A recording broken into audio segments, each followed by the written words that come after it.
Once upon a time, in a small town nestled in the woods, there lived a young girl named Sarah. She was a curious and adventurous child, always eager to explore the forest that surrounded her home. One day, while out on a walk, she stumbled upon an old abandoned cabin deep in the woods. Despite the cobwebs and creaky floorboards, Sarah was determined to investigate. She pushed open the door and stepped inside. The cabin was dark and musty, and as she looked around, she noticed that the walls were adorned with strange symbols and markings. Suddenly, she heard a loud noise coming from upstairs. She froze in fear as the sound grew louder and closer. Suddenly, a figure emerged from the shadows. It was a man, with wild eyes and a crazed expression on his face. He lunged at Sarah, but she was able to escape and run back home as fast as she could. For weeks, Sarah couldn't shake the memory of the man and the cabin from her mind. She couldn't sleep at night, and she was constantly on edge. Finally,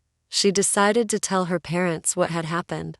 They didn't believe her and thought it was just her imagination. One night, Sarah's parents went out for the evening, and she was home alone. She heard a knock at the door, and when she opened it, there stood the man from the cabin. He pushed his way inside, and Sarah ran and locked herself in her room. But the man was able to break the door down, and he attacked Sarah. When her parents returned home, they found her bruised and traumatized. They called the police, but the man was never found. From that day on, Sarah never ventured into the woods again, and she never spoke of the cabin or the man again. But the memory of that terrifying experience stayed with her for the rest of her life.